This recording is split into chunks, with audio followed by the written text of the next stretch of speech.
Each year we come together in remembrance of 9/11. Each year I come up and share why it's important that we continue in these ceremonies, because each year we are tempted to allow the memories to fade. It's easy to forget, not the date or the ceremony. We're reminded of the dates on posts online. We're reminded of the dates because you see them on flyers or invitations. But the feelings that we all felt on that morning when we arose to the news that America was attacked.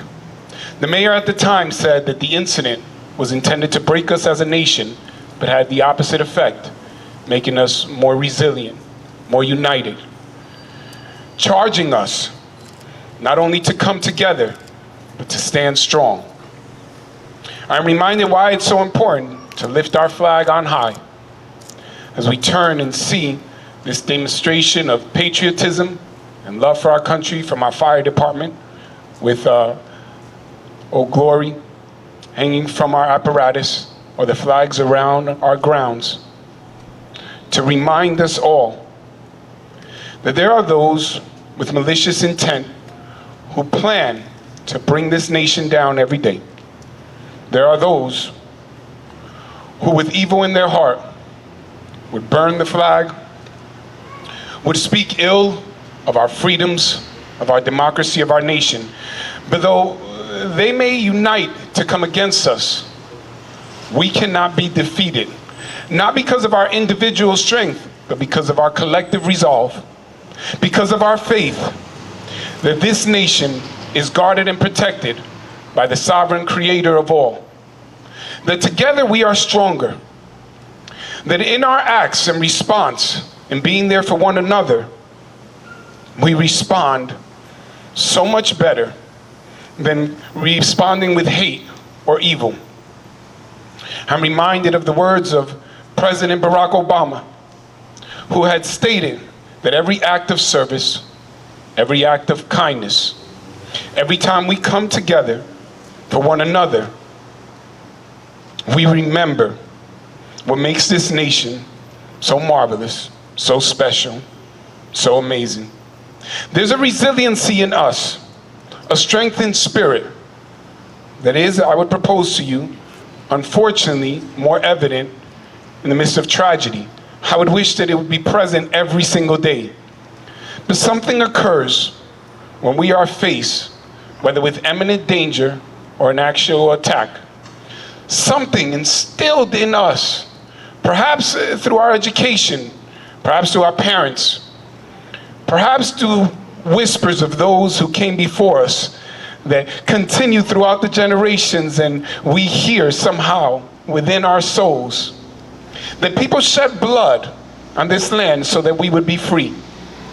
That people overcame the greatest of adversities and challenges so that the next generation would understand that our freedoms came at such a high cost. As I look around at the men and women in uniform, I am reminded that on that day where so many of us were paralyzed in fear and shock, these individuals in uniforms were motivated to act. Their training, which immediately kicked in, led them to run towards the danger, to save lives, to put themselves at risk without considering consequences. That on that very day in New York, individuals ran into a building with no visibility, that they ran in to ensure that civilians would have a way out. We lost many lives. The hurt and the pain stayed with us for so long. But again, as I began, as that hurt began to fade, what will never fade is our commitment to hold this nation up.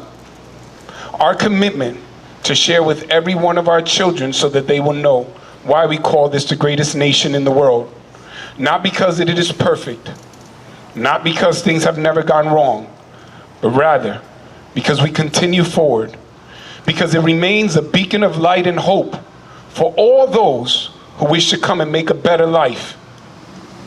What makes this nation so amazing is not that we are uniform in our beliefs or our approaches to life, but that we are united with a common vision and goal, that if we work together, that if we preserve not just my rights, but each other's rights, it brings peace for all. And things sometimes occur that we don't understand, as it says in Proverbs 3:5. Do not lean on your own understanding, but rather trust in the Lord, for he knows what happens and why it does. Perhaps we'll never have an answer as to why atrocities occur in this life. But if we trust, if we hold firm to faith, if we continue together, we will always move forward. I take this opportunity to express my deepest appreciation to our fire, to our police, to our men and women in uniform, those here and those abroad, who defend these freedoms every day. I acknowledge that imminent threat and dangers exist and that we must remain vigilant at all times, not just vigilant physically, not just vigilant in terms of arms, but vigilant in our spirit, in our thoughts, and in our commitment to teach our children and all our families and let them never forget. As I mentioned, I will do the best that I can to be brief and bring this ceremony to its appropriate place, where we remember those that have been lost and we encourage those who will one day stand up here, our youth, our children, and our students, to continue in this great tradition of lifting our flag up high, of raising our nation so that all will see and know the principles and values that we hold dear.